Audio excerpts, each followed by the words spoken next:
While I was setting the table for our anniversary, you were sleeping with your colleague. The 25th wedding anniversary cake sat untouched on our dining room table, its silver frosting roses wilting under the chandelier light. I'd bought it myself that morning, along with the bottle of champagne that now mocked me from the counter. Sarah's text had come at 6:30. Working late, don't wait up. Happy anniversary, I guess. 25 years reduced to I guess. My name is David Mitchell, and I used to think I knew my wife. I'm 48, spent the last decade restoring classic cars after getting laid off from my engineering job. It's honest work, pays decent, keeps my hands busy and my mind occupied. Or it did until tonight. The house felt hollow without Sarah's presence, though I'd grown accustomed to eating dinner alone. She'd been working late a lot lately at her law firm. Partnership track, she claimed. Had to put in the hours, make the right impressions. I believed her because believing was easier than questioning. My phone buzzed. Riley, our 19-year-old, calling from college. Hey, Dad. Happy anniversary. Where's Mom? Working late, I said, tasting the lie even as I spoke it. On your anniversary? That's messed up. Riley had always been the more perceptive of our two daughters. Chloe, 22 and fresh out of law school, worshipped her mother's ambition. Riley saw through the facade. It's fine, sweetheart. How are your classes? We talked for 20 minutes about her psychology courses, her roommate drama, her part-time job at the campus bookstore. Normal things, safe things. When she hung up, the silence crashed back over me like a wave. I was washing dishes when my phone rang again. Unknown number. Is this David Mitchell? Yes. This is Officer Patricia Hendricks with Metro Police. We need you to come to County General Hospital immediately. Your wife has been in an accident. The plate slipped from my hands, shattering against the kitchen floor. What kind of accident? Is she okay? Sir, I can't discuss details over the phone. How soon can you get here? 20 minutes later, I was pushing through the emergency room doors, my heart hammering against my ribs. The smell hit me first, that hospital cocktail of antiseptic and human misery. Officer Hendricks met me at the reception desk, a tired-looking woman in her 40s with kind eyes and a grim mouth. Mr. Mitchell, your wife is stable, but she's been injured. Before you see her, I need to ask you some questions. What happened? Was it a car accident? She exchanged glances with her partner, a younger man who kept checking his notepad. She was found at the Riverside Motel on Highway 9, room 237. Do you know why she might have been there? The world tilted sideways. The Riverside Motel was a pay-by-the-hour dump where truckers and cheating spouses conducted their business. Everyone in town knew its reputation. No, she was supposed to be working late. When did you last speak with her? This morning. She texted around 6:30 saying she'd be late. Officer Hendricks wrote something down. The motel manager found her around 11:15. She'd been drinking heavily. Looks like she fell and hit her head on the bathroom sink. There was someone with her initially, but they'd left by the time we arrived. Someone. They. The careful language of cops who'd seen this before. Can I see her? Sarah was in bed 3 of the emergency department, separated from the hallway by a thin curtain that provided the illusion of privacy. She looked smaller than I remembered, her usually perfect blonde hair matted and tangled, her makeup smeared across her face like a child's finger painting. Her designer blouse was torn at the shoulder, revealing a purple bruise that definitely hadn't come from falling against a sink. She was awake, staring at the ceiling with glassy eyes. When she saw me, something flickered across her face. Shame? Fear? Relief? David. Hey. I pulled the plastic chair closer to her bed. How are you feeling? Like I got hit by a truck. Her voice was hoarse, barely above a whisper. I'm sorry you had to come down here. Sorry I had to come down here. Not sorry for being at a motel on our anniversary. Not sorry for the lie about working late. Sorry I had to be inconvenienced. What were you doing at the Riverside, Sarah? She closed her eyes. I can't. My head hurts too much to think straight. Try. Please, David. Not here, not now. A nurse appeared, checking Sarah's IV and making notes on her chart. She has a moderate concussion, she told me. We're keeping her overnight for observation, but she should be able to go home tomorrow. Home. As if nothing had changed. As if the 25 years we'd built together hadn't just cracked down the middle like that plate in my kitchen sink. Sarah's phone, cracked but still functional, sat on the bedside table. It buzzed with a text message, the preview visible on the lock screen. Nolan, are you okay? I'm sorry I had to leave, but I couldn't. The message cut off, but I'd seen enough. Nolan. I knew that name. Nolan Pierce, the tech consultant who'd been hanging around Sarah's law firm for the past 6 months. 38, divorced, drove a silver BMW that cost more than most people made in a year. I'd met him at the firm's Christmas party, where he'd spent the evening making jokes about small-town mechanics and their simple pleasures. Mr. Mitchell? Officer Hendricks had appeared beside the bed. We'll need to file a report. Are you planning to stay with her tonight? I looked at my wife of 25 years, lying in a hospital bed after being found half-dressed in a motel room with another man. The woman who'd promised to love, honor, and cherish me until death do us part. The mother of my children. The person I'd trusted with my heart, my home, my future.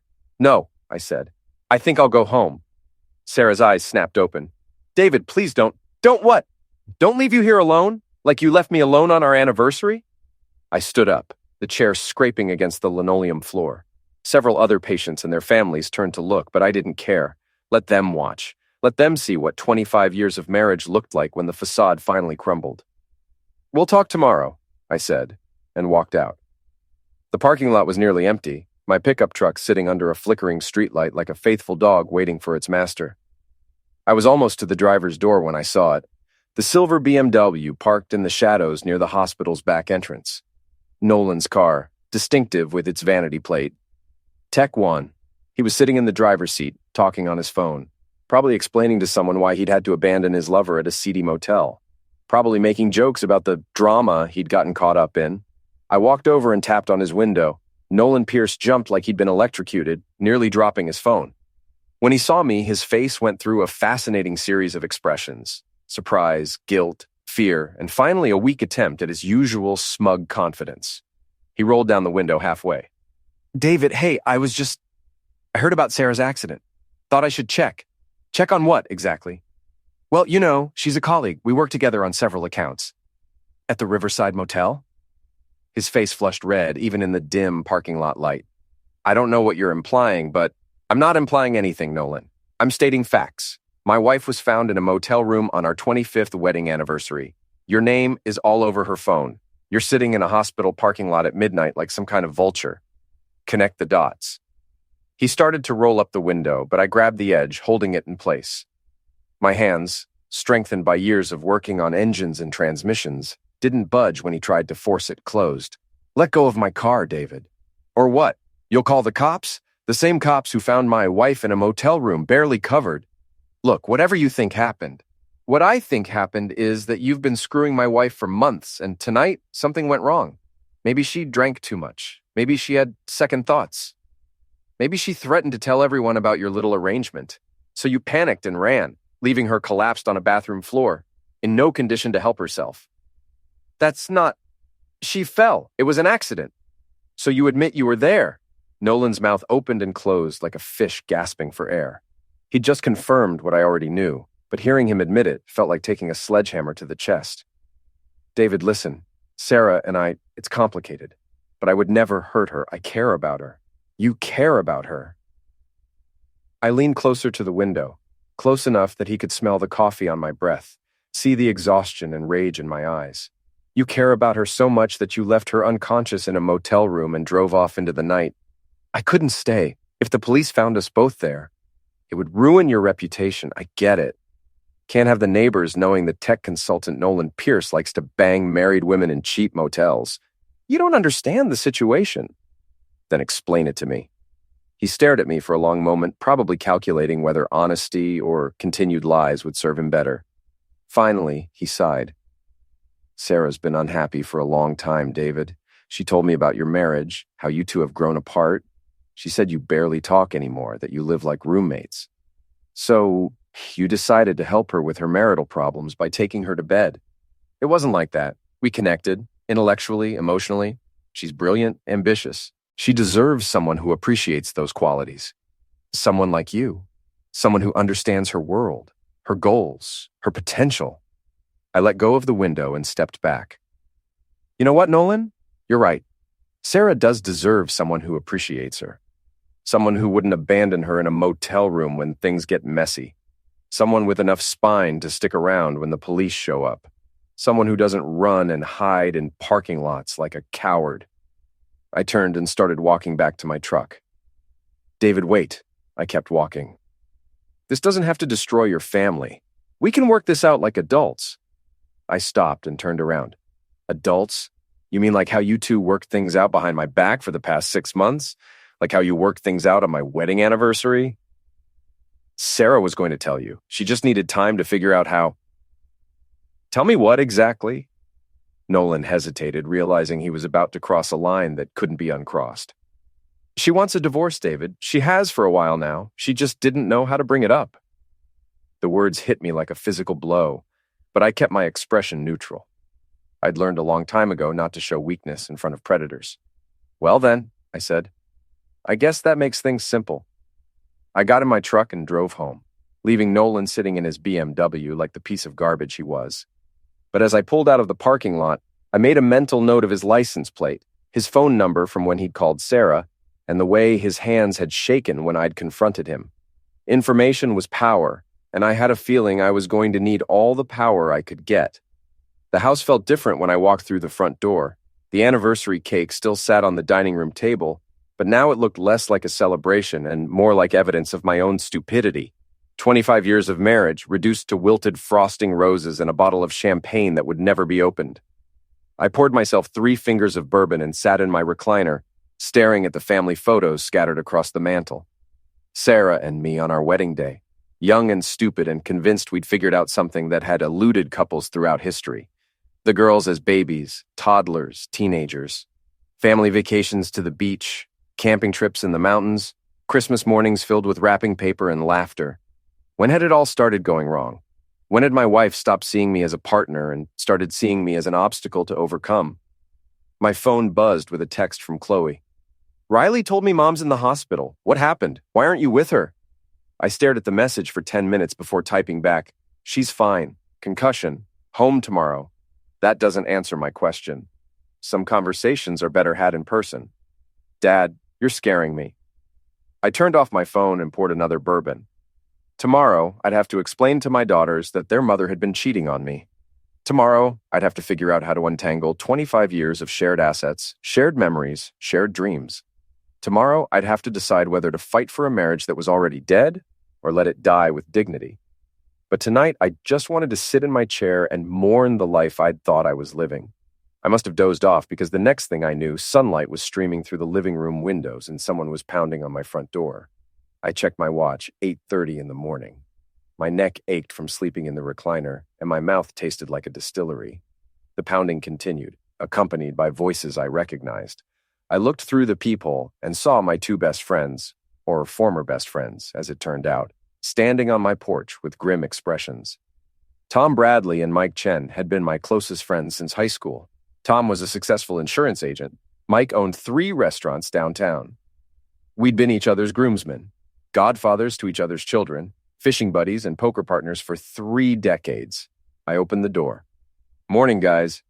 We need to talk, Tom said, pushing past me into the living room. Mike followed, closing the door behind him. About what? About the scene you made at the hospital last night, Mike said. About how you embarrassed Sarah in front of half the town. I blinked, trying to process what I was hearing. I embarrassed Sarah? Patricia Hendrick's husband plays poker with us, Tom said. She told him all about it. How you accused Sarah of cheating, how you caused a scene in the emergency room, how you abandoned her there like some kind of monster. A monster. I sat down heavily in my recliner. That's what I am now. Look, David, we know you're upset, Mike said, his voice taking on the careful tone people use with unstable individuals. Marriage is hard. Sarah's job is demanding. Maybe you two have grown apart, but that doesn't give you the right to humiliate her when she's injured and vulnerable.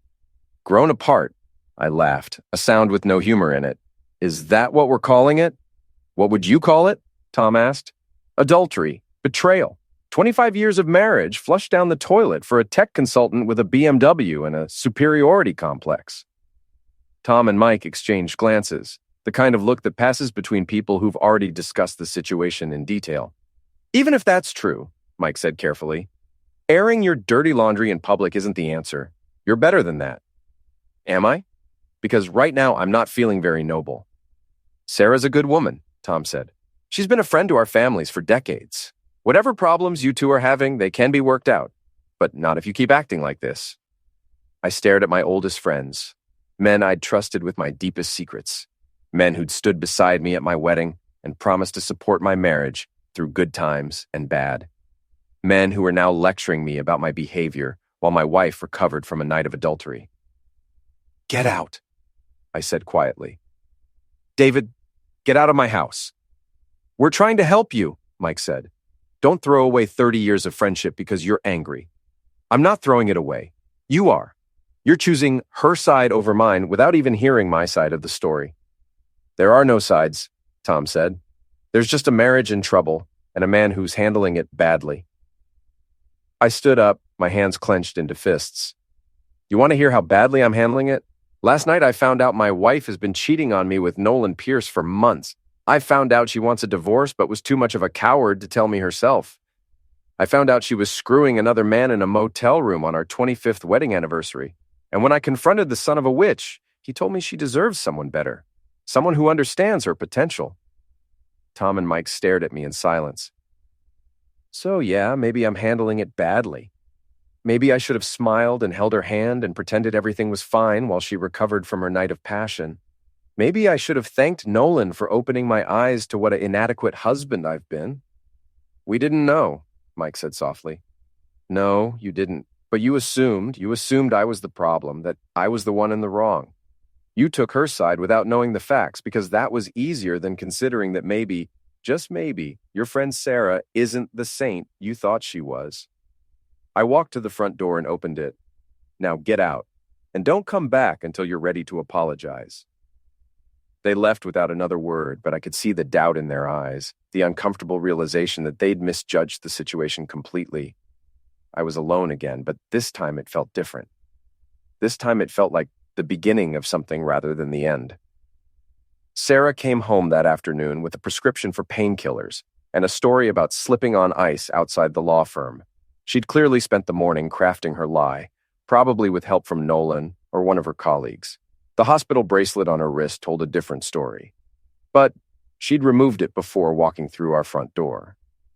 "How are you feeling?" I asked, watching her carefully navigate the stairs to our bedroom. "Better. The headache's almost gone." She paused at the top of the stairs, one hand on the banister. "David, about last night, I know you have questions." "I have answers, actually. Nolan filled in the gaps." Her face went white. "You talked to Nolan?" "Found him lurking in the hospital parking lot like a guilty conscience. Interesting conversation. He seems to think you deserve someone better than me." Sarah closed her eyes and leaned against the wall. "I didn't want you to find out this way." "What way would you have preferred? A Dear John letter? A text message? Maybe you could have brought him to our anniversary dinner and introduced him as your boyfriend." "Don't be cruel." "Cruel?" I climbed the stairs, stopping 2 steps below her so we were eye to eye. "Sarah, you've been cheating on me for months. You spent our anniversary in a motel room with another man. You've been planning to divorce me but didn't have the guts to say it to my face. And I'm the one being cruel? It's not that simple." "Then explain it to me. Make me understand how 25 years of marriage became so worthless that you'd throw it away for a tech consultant with a fancy car." She looked at me for a long moment, and I saw something in her eyes I'd never seen before. Not guilt or shame, but pity. She pitied me. "When was the last time we had a real conversation, David? When was the last time you asked me about my work, my dreams, my goals? When was the last time you saw me as anything other than the woman who does your laundry and cooks your dinner?" "I see you every day." "No, you see the idea of me. The wife-shaped space in your life that handles domestic responsibilities and shows up to social functions. But you don't see me. You don't know who I am anymore." "I know you're someone who cheats on her husband. I'm someone who fell in love with a man who actually listens when I talk, who values my intelligence, my ambition, my potential, who sees me as a partner, not a possession. A partner who abandons you in motel rooms when things get messy." Sarah flinched but pressed on. "Nolan was protecting both of us. If he'd been found there, he was protecting himself. Don't romanticize cowardice. You don't understand him. I understand him perfectly. He's a predator who targets unhappy wives and tells them what they want to hear. He's not the first, and he won't be the last. The only difference is that you fell for it." Sarah's face hardened. "I want you to move out." "Excuse me?" I want you to move out of the house. Today, I'll have my lawyer draw up separation papers. I stared at my wife, this woman I'd shared a bed with for 25 years, who'd given birth to my children and promised to love me until death do us part. She was throwing me out of my own home so she could play house with her boyfriend. No. What do you mean, no? I mean, no, I'm not moving out. This is my house, too. If you want a separation, you can move out. Go live with Nolan. I'm sure his condo has better amenities than the Riverside Motel. David, be reasonable. The girls will be visiting soon. Do you really want them to see us living like this? Like what? Like a married couple going through a rough patch? Or like a cheating wife trying to kick her husband out so she can bring her boyfriend home? You're being impossible. I'm being honest. Maybe that's a new experience for you. Sarah turned and walked into our bedroom, slamming the door behind her. I heard the lock click into place, a sound that somehow felt more final than anything she'd said. I went downstairs and called my lawyer, a guy named Frank Morrison who'd handled our wills and property transfers over the years. Frank was old school, the kind of attorney who still wore three-piece suits and called everyone sir or ma'am. David, good to hear from you. How's Sarah? That's actually why I'm calling, Frank. I need to discuss divorce proceedings. Silence on the other end of the line. I see. Can you come in tomorrow morning? This isn't the kind of conversation we should have over the phone. I'll be there at 9. David, I'm sorry to hear about this. You and Sarah always seemed like one of the solid couples. Yeah, well, appearances can be deceiving. I hung up and poured myself a drink, even though it wasn't yet 5 o'clock. The house felt like a battlefield, with Sarah barricaded in the bedroom and me holding the lower ground, but I wasn't retreating, not from my own home. My phone rang. Riley, calling from college. Dad, Mom called and said you two are having problems. She sounded really upset. We're working through some issues, sweetheart. Nothing for you to worry about. She said you're being unreasonable about something. What's going on? I closed my eyes, trying to figure out how to explain the situation to my 19-year-old daughter without destroying her relationship with her mother. Your mom and I have grown apart over the years. We're trying to figure out if our marriage can be saved or if it's time to move on. Are you getting divorced? I don't know yet. Maybe. Riley was quiet for a moment. Is there someone else? Smart girl. Too smart for her own good sometimes. Why would you ask that? Because that's usually why marriages end suddenly. Someone cheats. Someone lies. Someone gets caught. Riley, is it Mom? I sighed. Your mother has developed feelings for someone else, yes. Oh, Dad, I'm so sorry. It's not your fault, sweetheart. These things happen between adults sometimes. But on your anniversary? How did you know about that? Chloe told me Mom was in the hospital. I put 2 and 2 together. Riley had always been the more intuitive of our daughters. Chloe saw the world in black and white, right and wrong, legal and illegal. Riley understood the gray areas, the messy emotional spaces where people made terrible decisions for complicated reasons. What are you going to do? She asked. I'm going to fight for what's mine. The house, the assets, my dignity. I'm not going to make this easy for her. Good. She doesn't deserve easy. Riley, she's still your mother. She's still a cheater. After we hung up, I sat in my recliner and planned my next moves. Sarah wanted me gone so she could continue her affair in comfort. She wanted to control the narrative, paint herself as the victim of a failed marriage, rather than the architect of its destruction. She wanted to keep the house, the social connections, the sympathy of friends and neighbors. But I wasn't going anywhere, and I wasn't going quietly. The next morning, I met with Frank Morrison in his downtown office. Frank was 72 years old, with silver hair and sharp blue eyes that missed nothing. He'd been practicing family law for 45 years and had seen every variation of human betrayal and stupidity. Tell me everything, he said, pouring coffee from a silver service that probably cost more than my truck. I told him about the hospital, the motel, Nolan, Sarah's demand that I move out. Frank took notes on a yellow legal pad, occasionally asking questions about dates, times, witnesses, evidence. Do you have proof of the affair? He asked.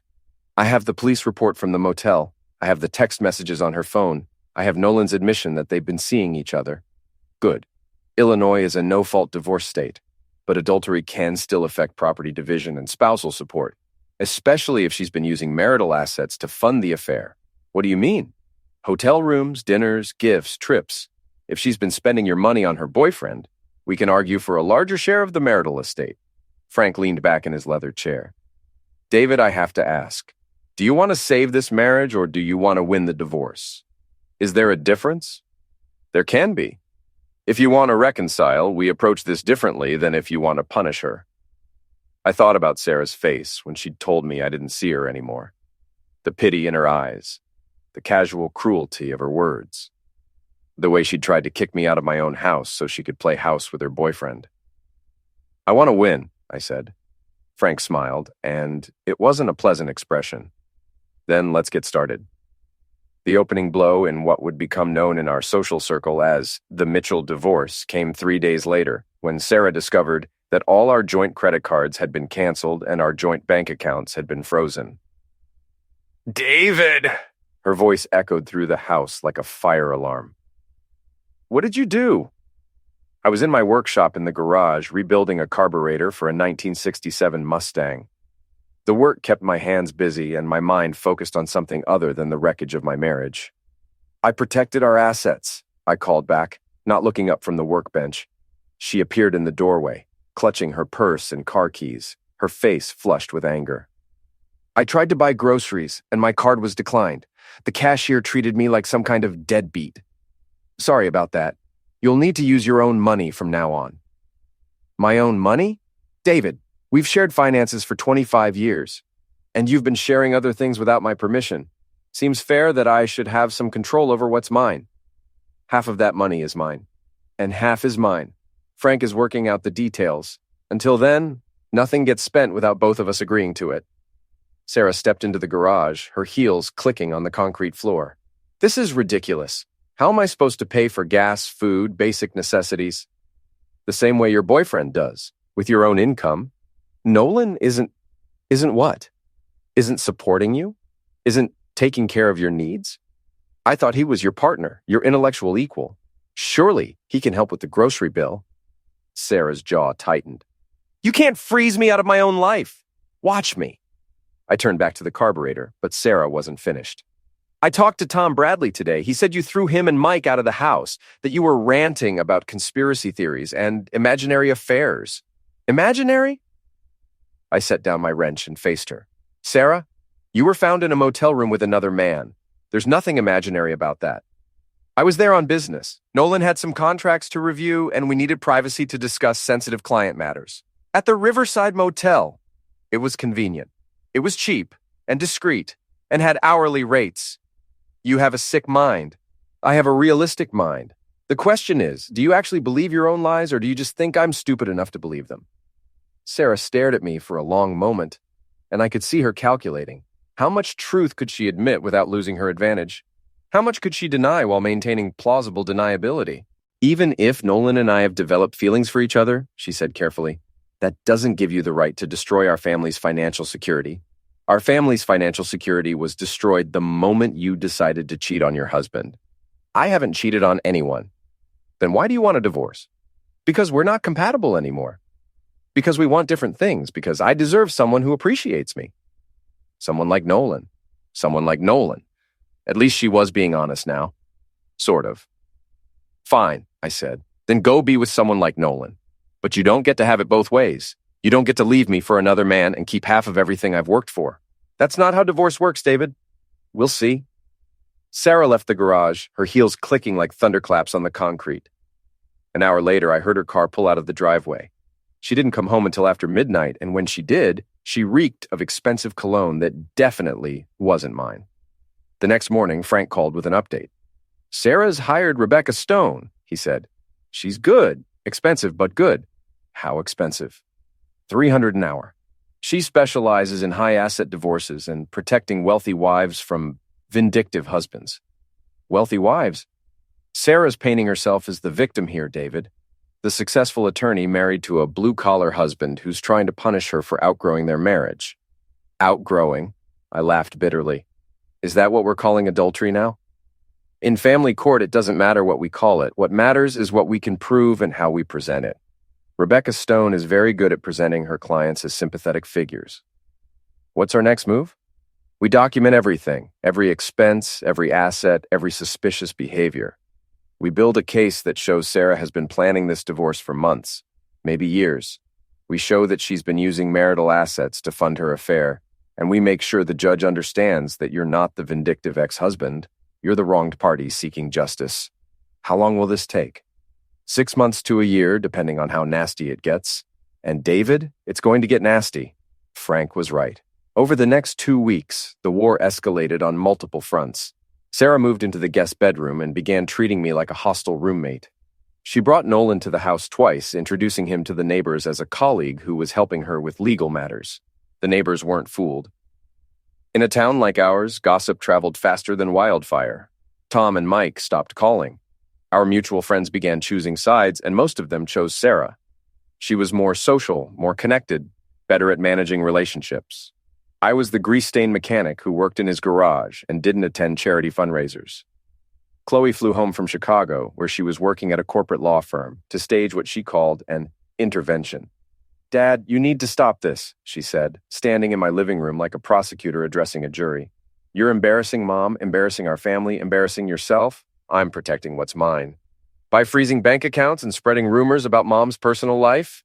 I haven't spread any rumors. I've stated facts. Facts according to who? You? Some corrupt cop with a grudge against successful women?"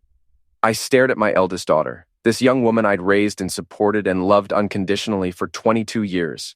She was beautiful, brilliant, ambitious, everything a father could want in a child.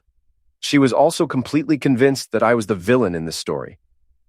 "Chloe, your mother was found in a motel room with another man on our wedding anniversary. That's not a rumor or an opinion. That's a documented fact." So what? Maybe she was there on business. Maybe she was meeting a client. Maybe she was trying to help someone in trouble. At the Riverside Motel, people meet in all kinds of places for all kinds of reasons. People meet at the Riverside Motel for one reason, sweetheart. Chloe's face flushed red. You have a dirty mind and a suspicious nature, and you're using both to destroy Mom's reputation. I'm using both to protect myself from being taken advantage of. Mom doesn't want your money, Dad. She makes more than you do. Then why is she fighting so hard to keep half of everything I own? Because it's hers too. Because she's been your partner for 25 years. Because she deserves security and respect, not accusations and financial control. Financial control. That was Rebecca Stone's language, filtered through my daughter's legal training and maternal loyalty. Chloe, I love you more than life itself, but you're choosing to believe your mother's version of events without considering that she might be lying to you. Mom doesn't lie. Everyone lies, sweetheart, especially when they're caught doing something they shouldn't be doing. Like what? Like outgrowing a marriage that stopped working years ago? Like finding someone who actually appreciates her intelligence and ambition? Like wanting more from life than cooking dinner for a man who barely acknowledges her existence? The words hit me like physical blows, each one carefully chosen for maximum damage. This wasn't Chloe talking. This was Sarah, using our daughter as a tool against me. Is that what she told you? That I don't appreciate her? She didn't have to tell me anything, Dad. I've seen how you two interact. You live like roommates. You haven't been husband and wife in years. So that justifies cheating. It justifies moving on. With Nolan Pierce. With whoever makes her happy. I looked at my daughter, this stranger wearing Chloe's face and speaking Sarah's words, and realized that I'd already lost more than my marriage. I'd lost half my family. "I think you should go back to Chicago," I said quietly. "Dad, I think you should go back to Chicago and let your mother and me work this out like adults." "You're not acting like an adult. You're acting like a spoiled child who's not getting his way. Get out. Dad, please, get out of my house." Chloe left that afternoon, but not before hugging her mother goodbye and casting me a look of pure contempt. Sarah watched from the living room window as Chloe's rental car disappeared down the street, then turned to me with a satisfied smile. "Feel better now?" she asked. "Not particularly. You just drove away your own daughter." "No, Sarah, you did that. You turned her against me with lies and manipulation and half-truths. You used her as a tool in our divorce. I told her the truth about our marriage. You told her your version of the truth.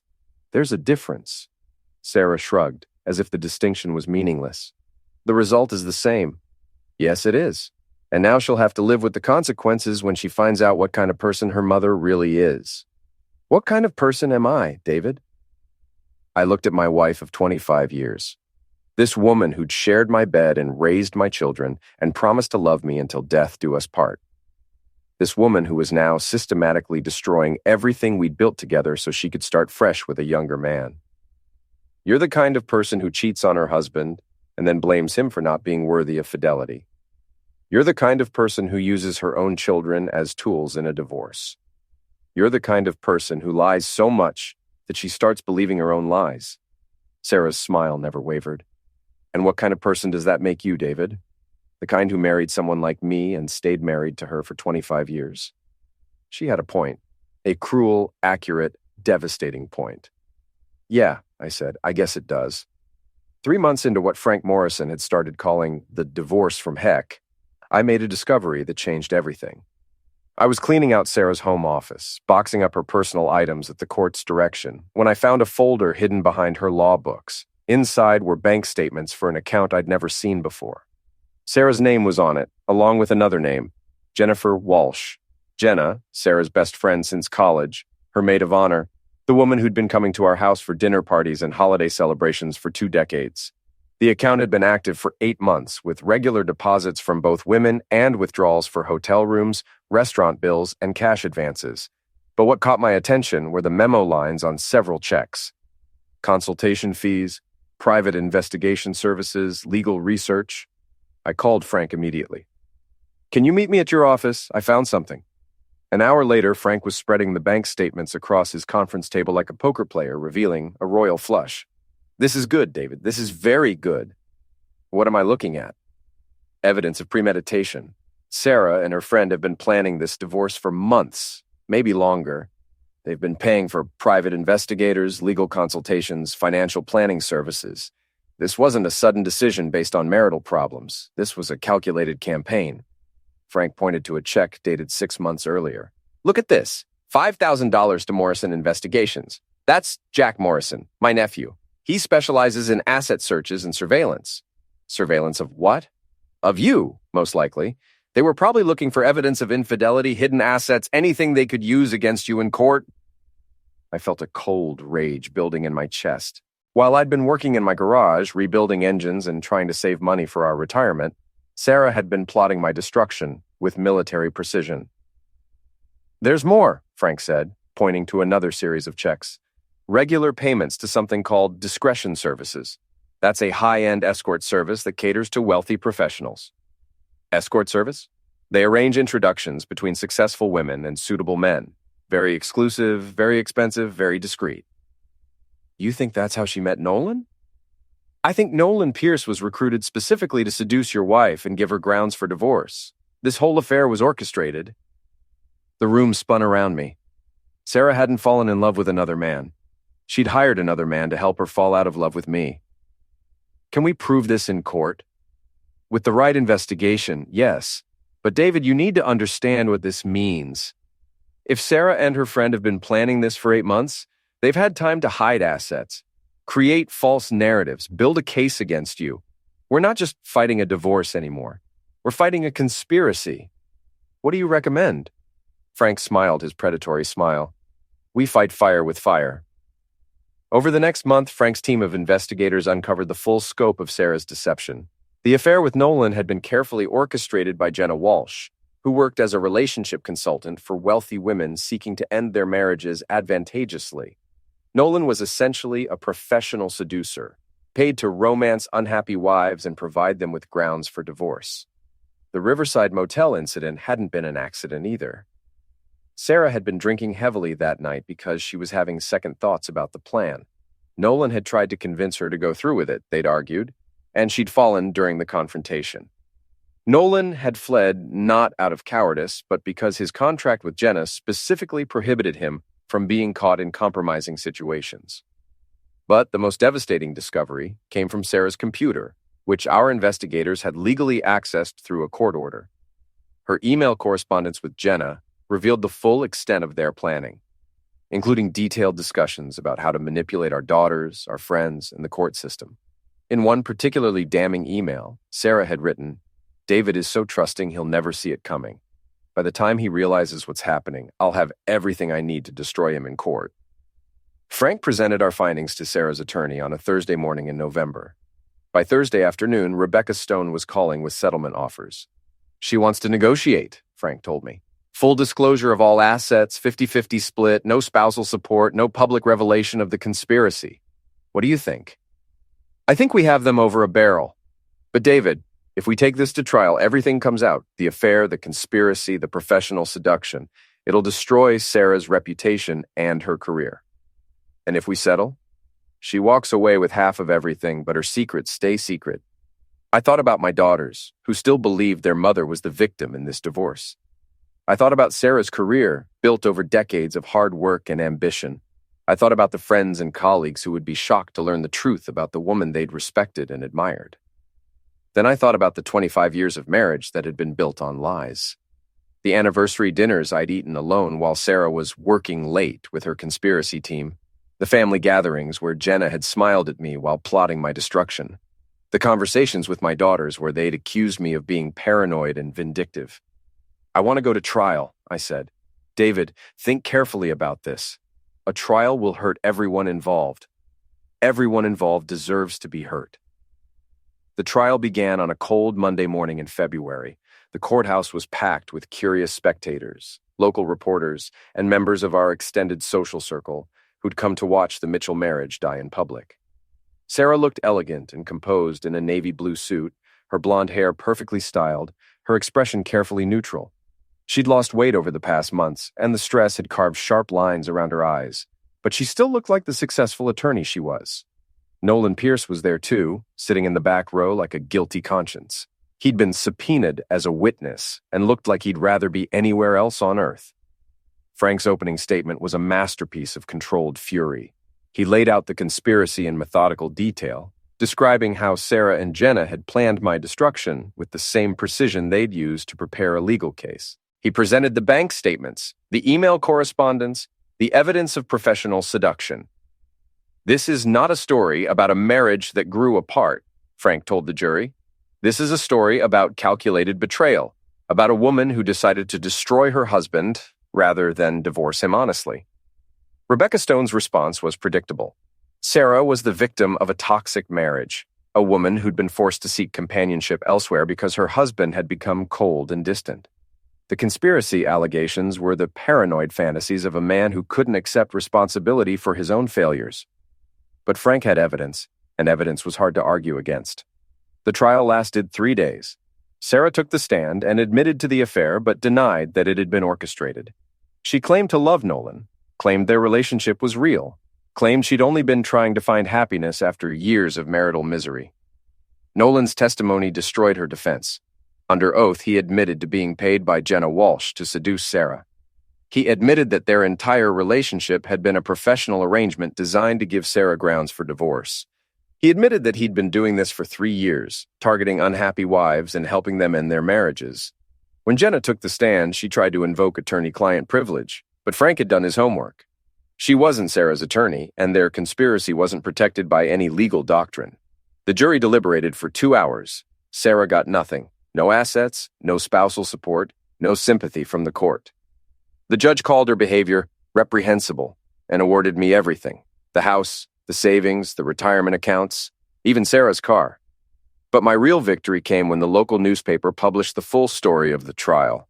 Sarah's law firm fired her within a week. Nolan left town the same day the verdict was announced. Jenna's relationship consulting business collapsed overnight. Tom Bradley and Mike Chen called to apologize, but I didn't take their calls. Some betrayals can't be forgiven, even when they're based on lies. Chloe called too, crying and apologetic and desperate to repair our relationship. That call I took. "I'm sorry, Dad. I'm so sorry I didn't believe you. You believed your mother. That's what daughters are supposed to do. But I should have listened to your side of the story. Maybe. But you were protecting someone you loved. I can't fault you for that. Can you forgive me?" "There's nothing to forgive, sweetheart. You were manipulated by experts." Riley never doubted me, and our relationship emerged stronger than ever. She transferred to a school closer to home and moved back into her old room. Having her there helped fill the silence that had settled over the house like dust. Sarah moved to another state, as far from our town as she could get. I heard she was working as a paralegal for a small firm, her legal career effectively over. Nolan disappeared completely, probably moved on to another city, another identity, another set of vulnerable wives. Jenna Walsh faced criminal charges for fraud and conspiracy. She plea bargained down to probation and community service, but her reputation was destroyed. She moved away too, leaving behind a trail of broken marriages and shattered trust. 6 months after the trial, I was working in my garage when Riley came out with a beer and a concerned expression. "Dad, are you okay?" "I'm fine, sweetheart. Why? You've been out here every night for weeks. It's like you're hiding from the world." I looked around my workshop, my sanctuary, my refuge, the place where I'd rebuilt engines while my marriage fell apart around me. She was right. I was hiding. "I guess I'm not sure what comes next," I admitted. "What do you want to come next?" "I want to trust people again. I want to believe that not everyone is plotting against me. I want to feel like I can have a relationship without constantly looking over my shoulder for signs of betrayal." "That sounds like a good start." "Does it?" "Dad, what Sarah did to you was horrible. What Jenna did was criminal. What Nolan did was despicable. But they're gone now. You won. You got justice. You got revenge.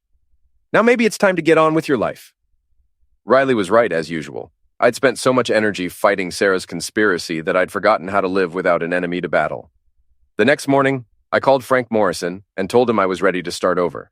Not just legally, but personally. I was ready to date again, to make new friends, to rebuild the social connections that had been destroyed in the divorce. "That's good to hear, David. You deserve happiness. I deserve honesty. If I can find happiness along the way, that's a bonus."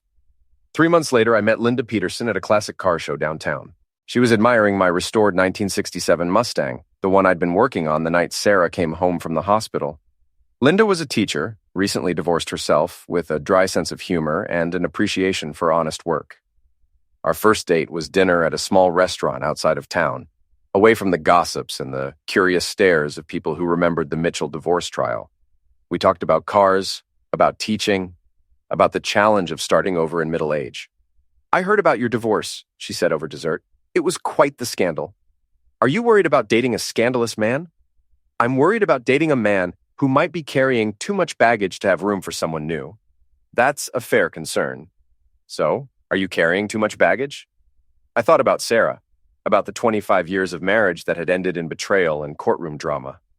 I thought about the friends I'd lost, the trust I'd had to rebuild, the long nights in my workshop when I'd wondered if I'd ever be able to love someone again.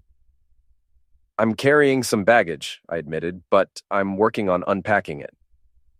"Good, because I've got some baggage of my own, and I'd hate to think I was the only one." We laughed, and for the first time in months, I felt like myself again. Not the bitter ex-husband, not the victim of a conspiracy, not the man who'd had to fight for everything he owned.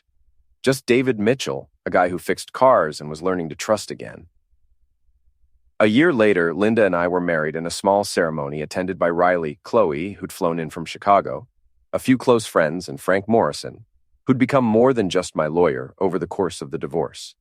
He'd become the kind of friend who sticks around when things get messy. Sarah sent a wedding gift, a crystal vase with a card that read, "Congratulations on your new beginning." I threw the vase away, but I kept the card as a reminder that some endings are actually beginnings in disguise. As Linda and I danced to our wedding song, I caught sight of my reflection in the window of the church hall. I looked older than I had 2 years earlier, but also somehow younger. The lines around my eyes were from laughter instead of worry. The set of my shoulders was confident instead of defensive. I'd survived Sarah's conspiracy. I'd won the divorce. I'd rebuilt my relationship with my daughters and found love again with a woman who valued honesty above all else. But more than that, I'd learned something important about myself. I was stronger than I'd ever imagined, and I was capable of fighting for what mattered without losing my soul in the process. The music swelled. Linda smiled up at me, and I realized that revenge, while satisfying, was nothing compared to the sweet taste of a life well lived.